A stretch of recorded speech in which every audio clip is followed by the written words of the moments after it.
Welcome to Section 420, Talkin Yankees, the podcast. Well, the jury is in, and the vote says George Lombard Jr. is a keeper, really shining in his first handful of games for the New York Yankees, as there'll be always the uncertainty when you bring a rookie up here, but kind of to say it, maybe I'm calling a little too early there, but I think this guy looks like a keeper there, and I'll kind of give my take on why. And of course, the Yankees coming off I'd say overall a good weekend, but he's still worried about this offense teetering there, but do take 2 out of 3 against a very good Atlanta Braves team, and the upcoming schedule after that weekend now, the Yankees will stay in the Bronx for a little bit more and then head up north to Canada. But before we get started, make sure to subscribe to this podcast. Section 420 Talkin Yankees, the podcast, wherever you get your favorite podcast. There's also the YouTube version of the show. Go to YouTube, search for Section 420 Talkin Yankees, and subscribe there as well. So we know Cashman made a couple of moves at the trade deadline. Did he address every single need the Yankees had? No, technically, but did he supply what the Yankees need? Offense, yes, and that's with Elliot Ramos as well as Luis Garcia Jr. Now, still with them in mind, except for that first game against St. Louis, the offense really still hasn't been there. It's still kind of struggling. So,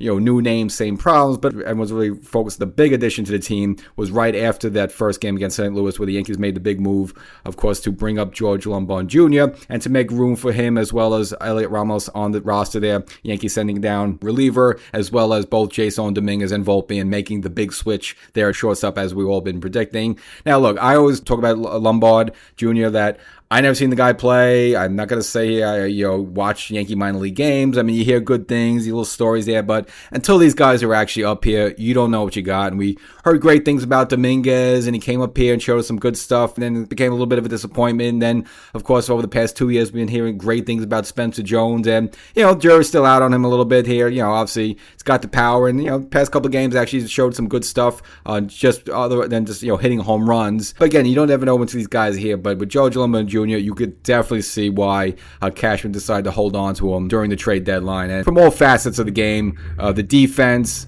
the offense, and just the baseball IQ, everything, the total package, within just a couple of games there, I could say this guy is definitely a keeper. And you get to see the immediate impact of having him in the lineup and in the field versus Anthony Volpe, just with the defense, the strong arm, the little things to either prevent a run or create a run there that you were not getting from Anthony Volpe. And just think of how many games this season so far, if Lombard was in there versus Volpe, how many more games the Yankees would have win and not be 5.5 games back, and probably be up maybe a few games in the LA standings. But nevertheless, for Lombard himself, right now 13 at-bats, 5 hits, 2 home runs, 2 RBIs, 4 runs, and you also look at this work in the field. Just the first game there, second inning, goes cross-body just to show off that strong arm, which we knew he had. And the scouting part on him was initially that the defense wasn't going to be a problem, had the strong arm.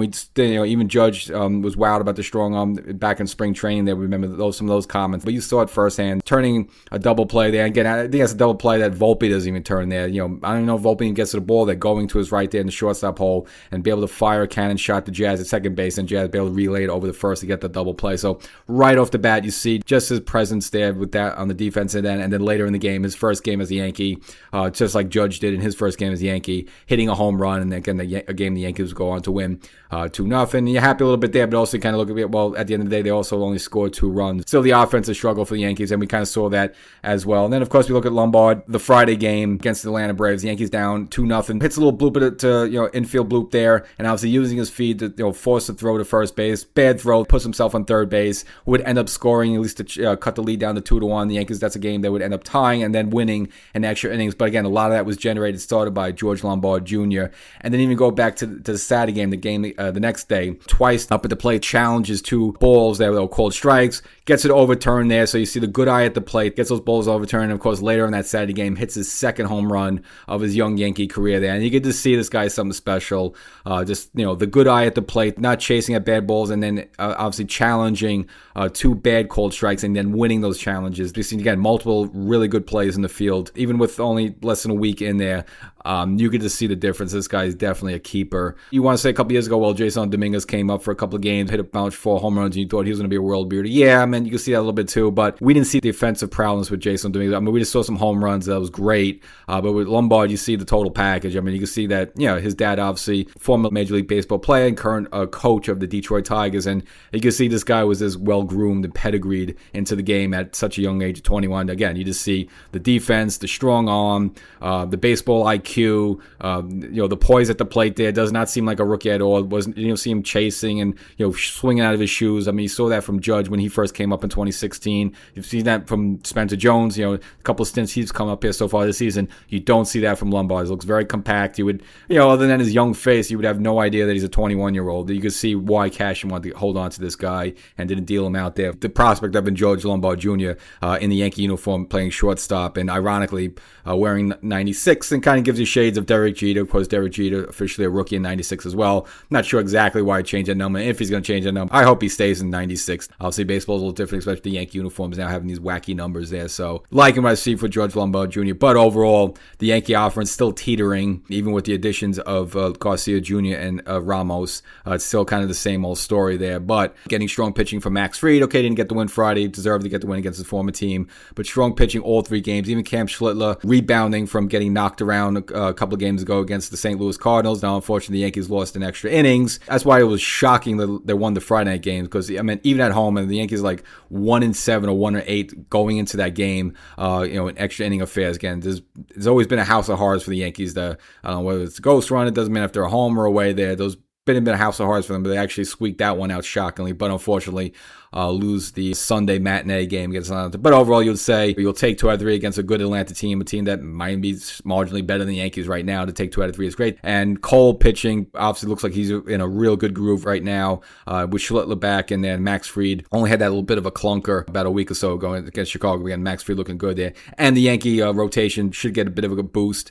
Again, in case you didn't heard, Rodón throwing a rehab start in AAA Saturday, pitched 2 1/3 innings. Again, it wasn't stupendous. Gave up 3 runs on 3 hits.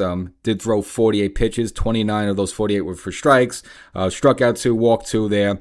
So far, according to Moon, the plan is to have him maybe pitch 1 more in AAA, and then they quote-unquote piggyback that to going right into the Yankee rotation. Now, maybe it comes sooner, because remember what happened with the doubleheader with Max Fried. I mean, Max Fried was supposed to throw a 1 more start, but then rain out caused a doubleheader with Pittsburgh, and then boom, figure, well, so-and-so was scheduled to throw it that. Anyway, might as well have Max Fried start this game too, and that's what happened with Max Fried. So possibly we'll see how things shake out. Maybe that happens with Rodón. Maybe they bring him back sooner there. I don't think they're going to force him to push him back. I mean, again, Yankees starting pitching hasn't been the problem. Have you noticed this weekend? Again, the problem has been the offense, and you're even shocked they scored 5 runs on the Saturday game there. But, luckily they won the Friday game. Luckily they come back there, and of course, only score 1 run in the Sunday game, which is a Trent Grisham home run in the 8th inning, and that's it. Yankee offense still the problem there, but they're doing it with the way we said they're going to have to do it, and that's with the pitching. But all that aside there, the bright spot is George Lombard Jr. Looks like the real deal there. So you can see this difference. You can go to the Friday game. There was a game with the ghost runner on second base, Bednar up there. Again, Lombard gets a ball in the hole, does the same thing, goes to his right. Again, normal situation, a shortstop maybe doesn't get to that ball, or maybe doesn't even be able to get an out at least. And then you're looking at probably first and second, nobody out. Instead, Lombard, able to make a crazy, jump 3G to throw type of play there to at least to get the 1 out, keeps the run at second base. And just the little things like that just, again, that was able to secure that win you would not get with Volpe there. And you could see the little incremental things like that, even if Lombard's not hitting home runs and doing great things, just defense alone there, being competent at shortstop makes such a big difference. And Volpe, his rookie year did win the Gold Glove there, but again, like his batting, it just seems like he regressed a little bit. And you go back to that game in Chicago, he drops a pop-up, and it just extends the game. You got to bring Bednar, and Bednar's got to unload to pitches. Now you can't use Bednar the next game. They got to use Blackburn longer than you want, and then Blackburn blows the game. The Yankees lose the game in extra innings. So the little things like that, if you don't have great defense and you give away outs like that, so much comforting just to have Lombard in there over Volpe. And as for Volpe itself, looks like they're going to tinker with him defensively. The plan is for him to actually try to transition to be a second baseman. I don't know if it's going to help. And you still have him. I mean, he is a Yankee. Possibly they want to groom him at second base, and maybe something clicks there. And, we don't know what's going to happen this offseason, and really haven't done much here on the Section 420 Talkin Yankees show, getting to the whole potential strike thing. So, we got plenty of time to get for them. So there's going to be a lot of empty and slow weeks during the winter. So we'll try to beat that horse to death then. But seeing where the Yankees are going to be next year, whether they're going to re-sign Jazz or not, if they do decide to let Jazz walk, well, you still have Volpe under contract and making relative peanuts. that would be your second base solution. And, they always say the Yankees are too left-handed. Well, then that gives you another right-handed bat in Volpe, because Volpe has to at least carry his weight. Hasn't been good in the past couple of weeks, so I'm not saying I'm looking forward to Volpe for 2027. But if the Yankees want to groom him as a second baseman right now in the minors, that would be a solution as your second baseman if you decide not to go with Jazz. And as for Lombard's fielding, so far no errors, 4 double plays turned, and right now a fielding percentage of 1,000. So he's technically kind of been almost perfect defensively. Now, it's only been 5 games. That's not going to last forever. But again, you see just the potential, what he has there, his range, the strong arm, the baseball IQ. You like what you're seeing with that. And as for Rodón, just circling back with him, once he does join the rotation, of course, the question is, who's the odd man out? It's either going to be Ryan Weathers or Will Warren. Now, for Ryan Weathers, right now, he had 22 starts so far this season. He's thrown a career high 121 innings, so he is not used to doing that. And we still have the rest of August, September there. So far, I don't think it seems like he's lost stuff a little bit. He might hit the wall at some point. And Will Warren, for all the good, bad, and ugly of him, he makes all his starts. He doesn't get hurt much, and made all his starts last season for the Yankees. And right now, it seems like he's on slate to do that this time around. He's up to 114 innings pitched right now. So seems like one of those two will be the odd man out once Rodón does join rotation. And this could be part of the reason why Yankees didn't really go big into the bullpen. We all thought they'd bring 1 or 2 arms in, but the solution, of course, could have been in-house. And we've speculated this for many weeks here, Section 420 Talk Yankees, that once the Yankees have their all 5 in, we've waited on Cole, we waited on Rodón, then we had to wait on Rodón again, and then, Schlittler struggled. It seemed like this Yankee, the full Yankee 5-man rotation that we wanted hasn't really been there for full. Well, once Rodón joins the rotation along with Max Fried, it feels like we'll finally have the rotation we've been waiting for almost for like 2 years now, really, if you want to think about it. But of course, then you could take one of those arms, put in the bullpen, and whether that's Ryan Weathers, which he might be more of a deadly weapon out of the bullpen, where he could come in as a herky-jerky lefty and just air it out 99, 100 miles per hour like that, just for 1 inning.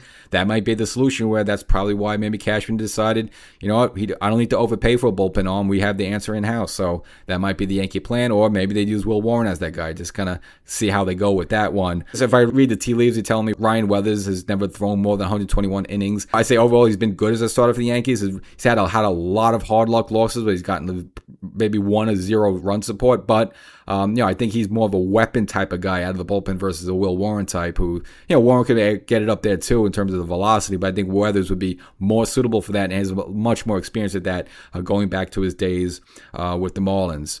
So the Yankees take 2 out of 3 against the Braves. Really should have swept them. Unfortunately, again, the offense still continues the problem. I think it's just the way it's going to be until you get some of these pieces back. Aaron Judge was cleared for some light baseball activities, but still that could still be a ways away. Still got to swing the bat. Still got to feel good. Still got to not feel any pain there in the swing and not be have to like compromise on the swing just because he's still hurt, because then that could re-aggravate someone else. And as for Bellinger and Stanton, again, it's still just you could be doing drills and a little running around, but until those guys are back, or at least Judge is back, offense is still going to be a problem. So the Yankees will host the Seattle Mariners after this. They come in for 3. Seattle, you could say a bit of sellers. There are a couple of games under 500. They're in 3rd place in the American League West. They're probably not going for it. A couple of weeks ago, they seemed like they could be in the wild card hunt. I think they're at it. And of course, they traded off one of their big pieces, Luis Castillo. If you're trading him off there, that guy's like a workhorse, top of the line starter there. It pretty much means you're giving up on your season there. So let's see how they come in here. And of course, you also saw the big dumper who had the 60-something, 63 home runs last season, hitting like under 200 there and just being polar opposite. It's just quite remarkable how that all came about there. So again, it's some winnable games for the Yankees with that. And after that, the Yankees go up north. Now, Toronto, they've had their struggles this season. The Yankees always had troubles up there in Toronto there. So I'm not saying it's a cakewalk, but they're also like a 4th or 5th place team. A lot of winnable games for the Yankees there, but the offense does have to wake up a little bit now.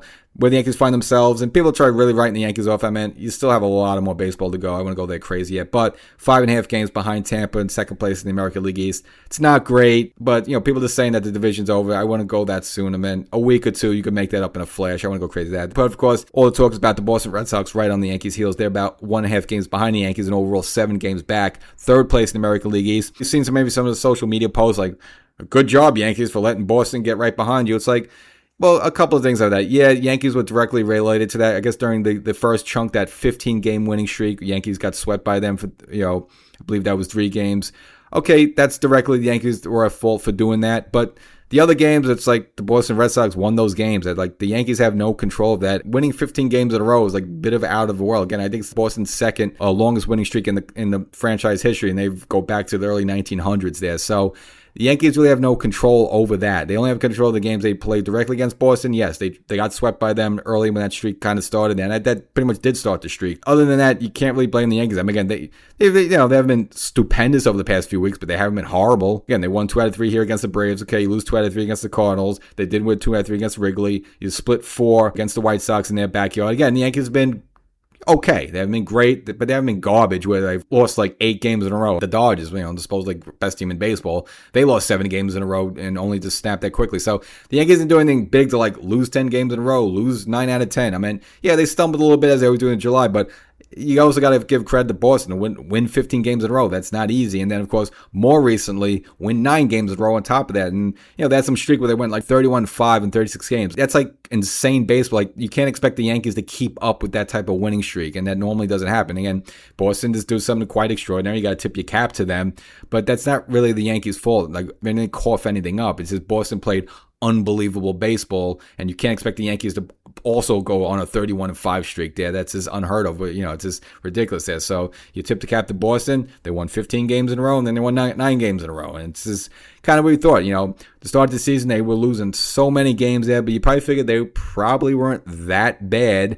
And now things are evening out a little bit. We'll see. I still think the Yankees are better than them. I think the Yankees will get better than them once they get some of these pieces back, like Rendon, like Judge and Bellinger, and eventually Stanton. And then maybe when Rendon rejoins the team, maybe the bullpen gets bolstered up by either Weathers or Will Warren there. So I think the Yankees are the better team there, but it's not the Yankees' fault that Boston went on this tear there. You just got to credit Boston for going on a tear there. I mean, the rest of baseball also is responsible for losing games for them, not just the Yankees. So that's the episode. Yankees take 23 against Atlanta. You like George Lombard Jr. Again, we've been hearing about him. I wasn't expecting much from them until I'm always say until they come here and do some stuff, then I'm wowed. Well, in a couple of games here, I'm wowed. Catch you next time.